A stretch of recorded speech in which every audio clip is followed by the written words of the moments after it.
पिछले चंद लेक्चर्स में हमने कुछ अपने एडिट को बना के देखा, हमने कुछ डिफरेंट टूल्स भी एक्सप्लोर किए, हमने टाइमलाइन की कुछ ऑप्शंस भी देखी। आज के लेक्चर में हम बात करेंगे स्पीड की कि किस तरीके से आप अपने एक शॉट को स्लो मोशन कर सकते हैं या फिर फास्ट मोशन में लेके जा सकते हैं। एक बात मैं यहाँ पर रिपीट कर दूँ, जो शुरू में हम लोगों ने जे के एल इन तीन कीज़ का इस्तेमाल किया था। तो के से स्टॉप होता है, एल से फास्ट फॉरवर्ड प्ले होता है और जे से रिवर्स में प्ले होता है। तो वो सिर्फ आपको दिखाने के लिए था। वो फिजिकली उस स्पीड की क्लिप बिल्कुल स्लो या फिर फास्ट नहीं कर रहा होता। आप अगर 2 3 4 दफ़ा एल की प्रेस करते हैं तो वो उसकी स्पीड आपको प्रीव्यू कराने के लिए, आपको क्यू कराने के लिए तेज़ कर देता है। हाँ, अगर आपको उसी फील का चाहिए कि जिस तरीके से वो उस वक्त आपको शो कर रहा होता है, तो उसके लिए आपको फिजिकली जाके इसकी क्लिप की स्पीड को कम या ज़्यादा करना पड़ता है। तो हम देखते हैं कि किस तरीके से हम इसको टाइमलाइन पे कर सकते हैं।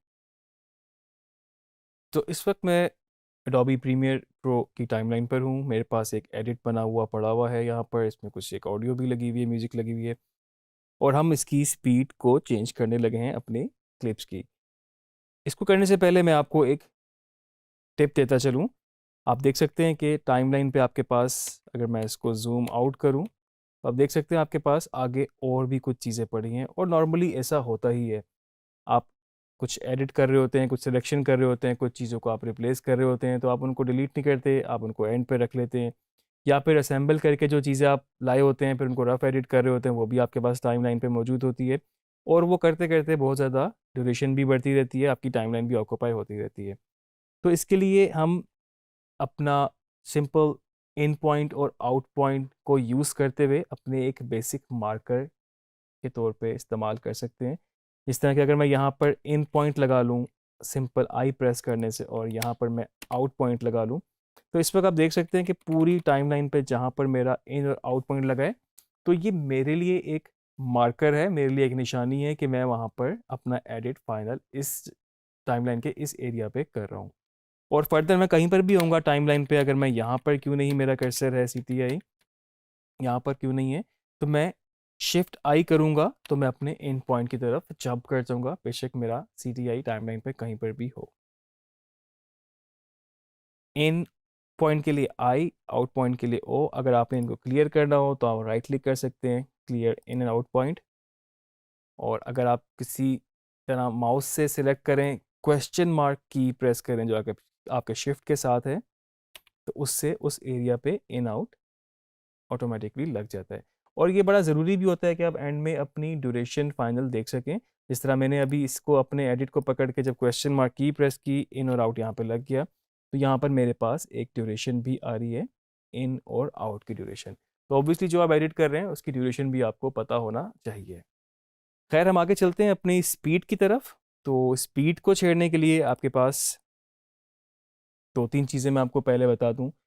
बाय डिफ़ॉल्ट आपकी स्पीड जो आती है वो 100% होती है, जो क्लिप आपके पास रिकॉर्ड हुआ है। किसी भी क्लिप के ऊपर मैं अगर राइट क्लिक करूँगा, यहाँ पे मेरे पास ऑप्शन आएगी स्पीड स्लैश ड्यूरेशन, क्योंकि ऑब्वियसली जब इसकी स्पीड चेंज कर रहे हैं तो इस शॉट की ड्यूरेशन भी बदल रही है।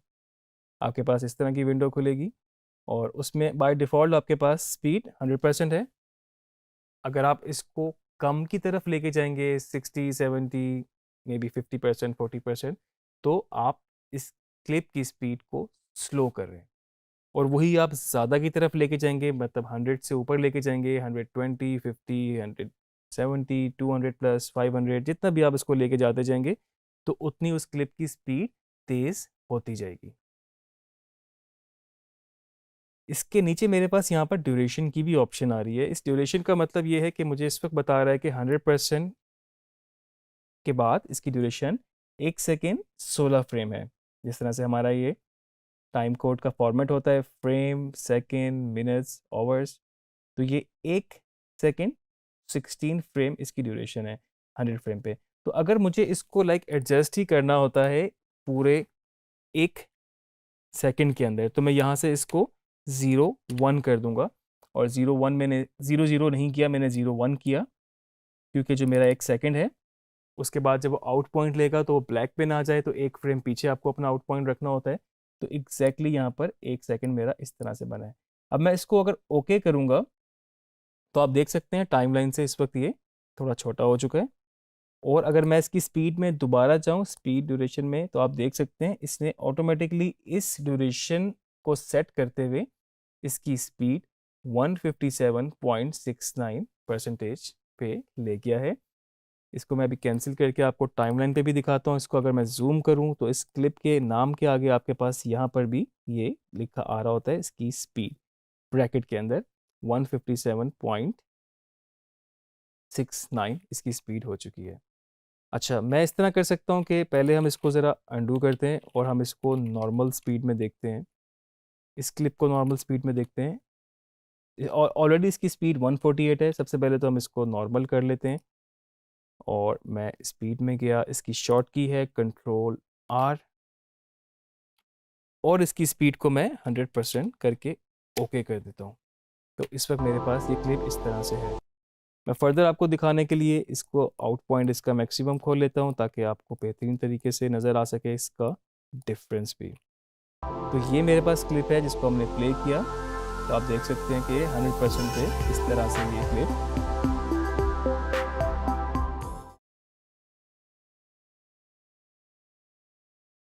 अब मैं इस क्लिप की ड्यूरेशन को छेड़ता हूँ राइट क्लिक स्पीड। अगर मैं इसको डबल करना चाहूँ मैं 200% कर लेता हूँ। आप देखेंगे टाइमलाइन पे भी वो ऑलमोस्ट उसके डबल हो गई है।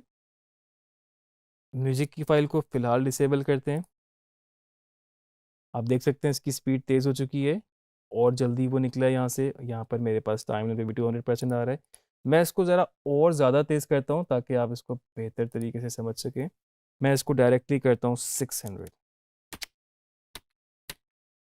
अब आप इसकी मूवमेंट देखें। मैं चाहूँ तो इसको 1200 करके देख लेता हूँ।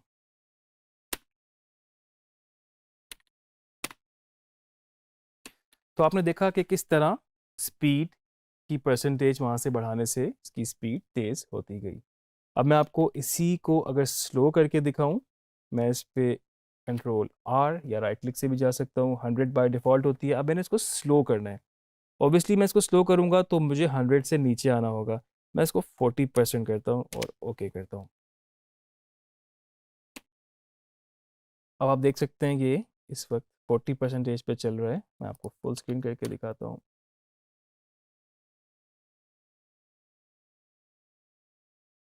सेम क्लिप की ड्यूरेशन में अगर 20% पे ले जाता हूँ, इसमें थोड़े से जर्क्स ऐड हो जाएंगे। आप देख सकते हैं इस वक्त देखें ये मूवमेंट जो है स्मूथ नहीं रही, काफ़ी ज़्यादा स्लो हो गई है। तो इसकी एक वजह है और इसकी वजह ये है कि इसमें हर क्लिप के अंदर आपके पास, जिस तरह हमने पहले बात की थी फ्रेम पर सेकंड की, तो ये फ्रेम्स ही बेसिकली इसकी स्पीड को बेहतर आपको दिखा सकते हैं। लाइक मिसाल के तौर पे अगर 1 सेकंड के अंदर 25 फ्रेम है और उसको आप एक लिमिटेड हद तक स्लो कर सकते हैं।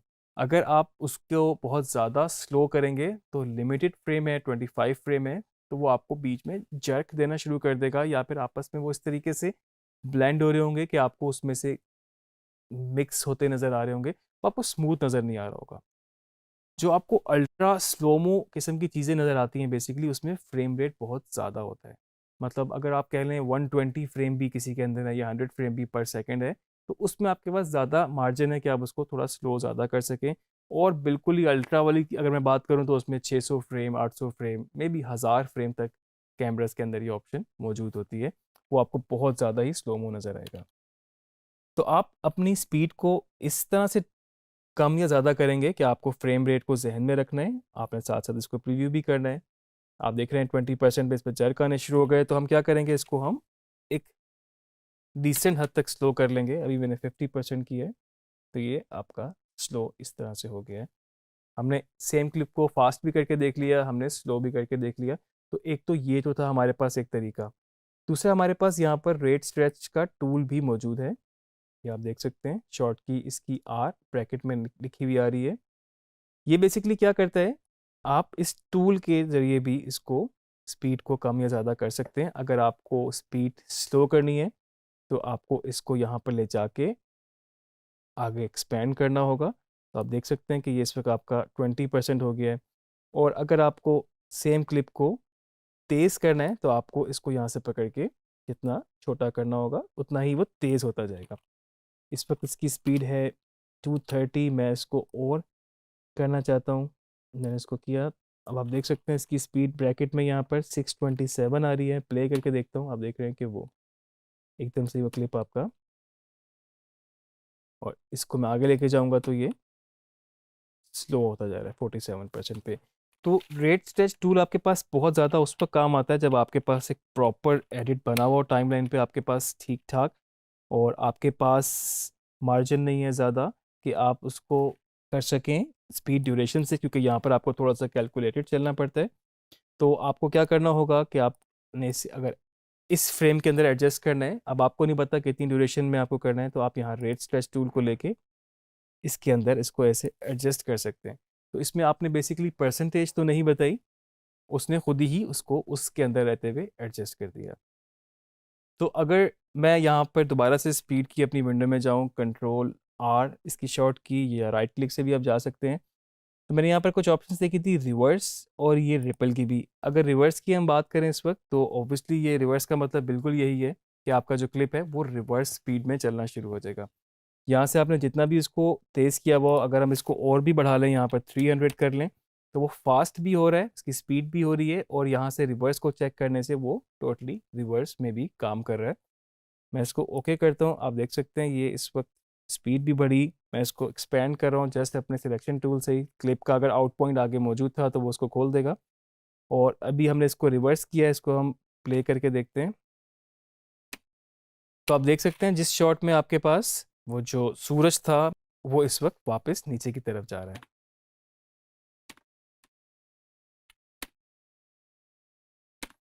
और अगर हम इसको दोबारा अनचेक कर देंगे तो ये नॉर्मल स्पीड पे इस तरह अब बाहर की तरफ आ रहा है।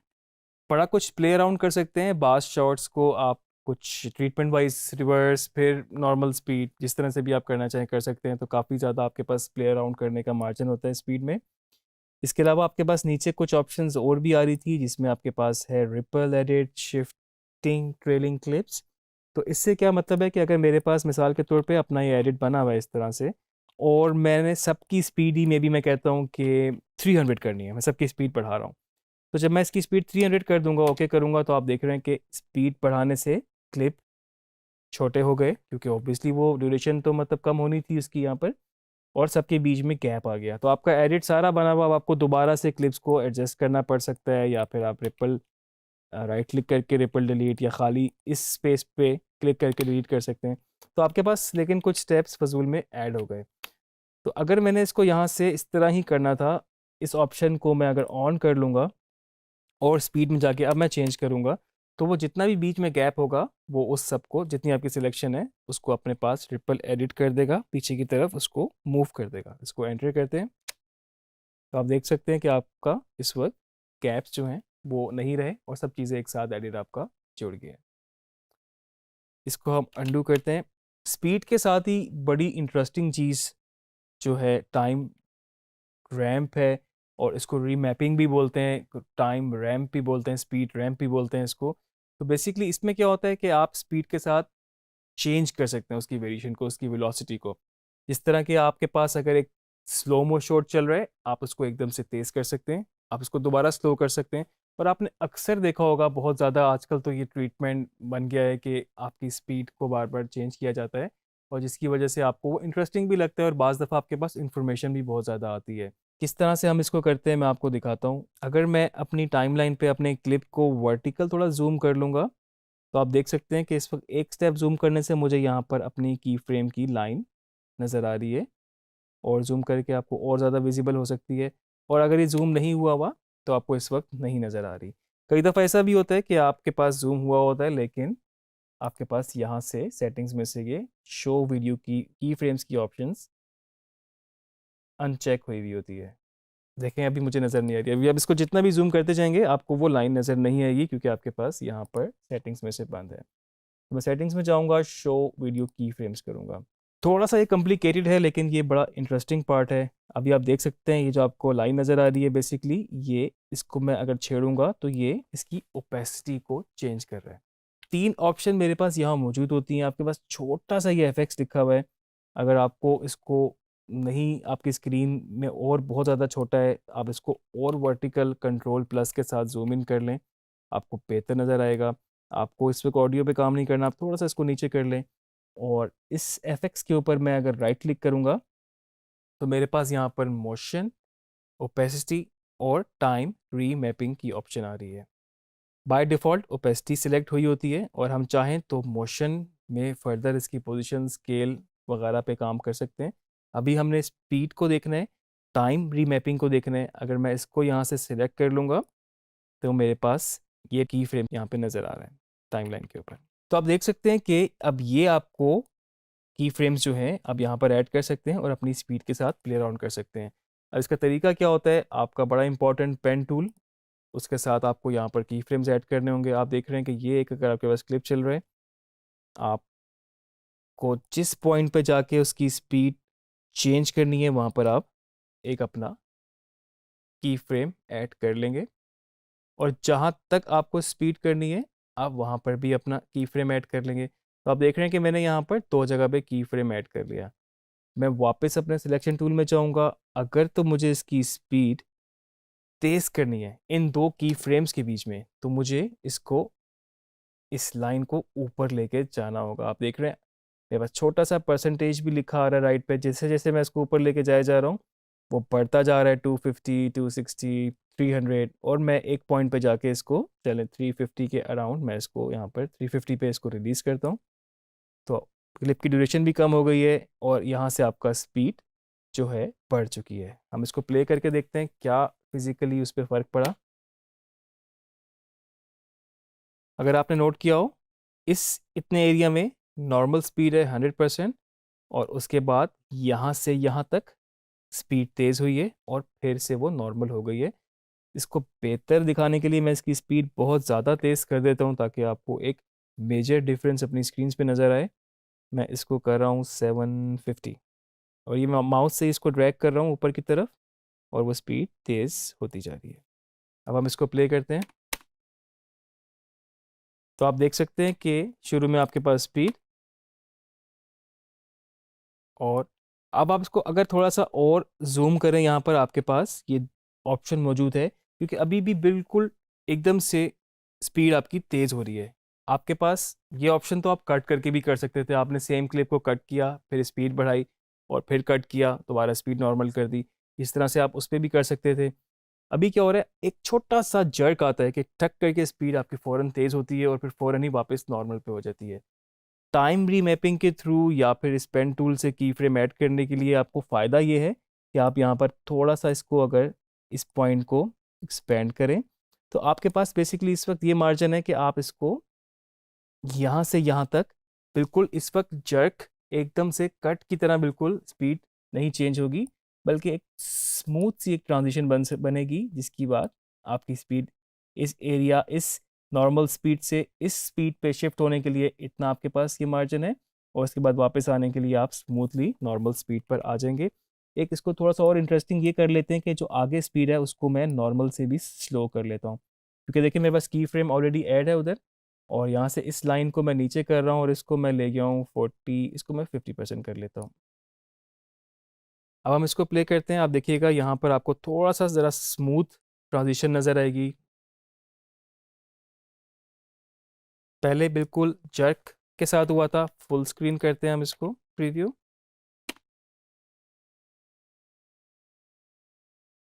तो आपने देखा कि बीच में काफ़ी स्मूथ हो गया और आपको बीच में इसको चेंज करके भी डिफरेंस नज़र आया। आपके की फ्रेम पे डिपेंड करता है। आप फर्दर चाहें तो ये स्पीड तेज़ की, आप चाहें तो दोबारा भी इसको कर सकते हैं। जिस तरह से भी आप इसके साथ प्ले अराउंड करेंगे ये इतने एरिया में हुआ। अगर आपको लगता है कि थोड़ा था आप अपने की फ्रेम्स को मूव कर सकते हैं आगे की तरफ।